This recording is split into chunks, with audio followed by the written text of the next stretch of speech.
Jal Jeevan machine పథకం కింద చేపట్టిన పనులకు వెంటనే బిల్లు చెల్లించాలని ఆర్డబ్ల్యూఎస్ గుత్తేదారులు డిమాండ్ చేశారు.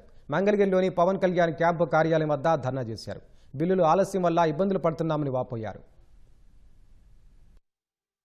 డిప్యూటీ సీఎం పవన్ కళ్యాణ్ గారు జూన్ 18 తారీఖున మాతో మీటింగ్ ఏర్పాటు చేసి కొత్త విధానం ప్రకారం బిల్స్ అప్లోడ్ చేసుకోండి, అప్లోడ్ చేసుకున్నట్టు మీ గ్రీన్ ఛానల్లో పేమెంట్ ఇప్పిస్తామని చెప్పారండి. ఒకవేళ అప్పటికి పేమెంట్ అవ్వకపోతే మీ బిల్స్ అన్ని పేమెంట్ అవ్వగానే నాది బాధ్యత, నేను పేమెంట్ చేస్తానని చెప్పారండి. మా బిల్స్ అన్ని జూలై 25వ తారీఖుకి అన్ని బిల్స్ అప్లోడ్ అయినాయండి. కానీ ఇంతవరకు 15% పేమెంట్ అయిందండి. మొత్తం పేమెంట్ క్లియర్ చేసి మమ్మల్ని మా మీద ఆధారపడిన కుటుంబాలనే కాపాడవలసిందిగా పవన్ కళ్యాణ్ గారు అభ్యర్థిస్తున్నాం. జూన్ లో మొదలైనప్పటి నుంచి వాటి దాకా కేవలం 170 కోట్లు మాత్రమే పేమెంట్ క్లియర్ అయ్యాయి. ఇక్కడ ఉన్న వాళ్ళందరూ ఆందోళన ఏంటంటే ఇలా నెలకి ఒక 50 కోట్లు 100 కోట్లు చొప్పున క్లియర్ చేసుకుంటూ వెళ్తే ఇప్పటి నుంచి 6 నెలలు కానీ సంవత్సరం కానీ పడుతుంది. మధ్యలో ఏ విపత్కర పరిస్థితులు వచ్చి మా పేమెంట్ లేకపోతే మాకు తెలియదు. అది చాలా ఆందోళనకరంగా ఉంది. ఇంకొకటి ఇవాళ మేము అడిగే బిల్స్ ఇవాళ అప్లోడ్ చేసినాయో నెల క్రితం అప్లోడ్ చేసినాయో కాదు. వీటి పనులు 2.5 సంవత్సరాల క్రితం చేశాము.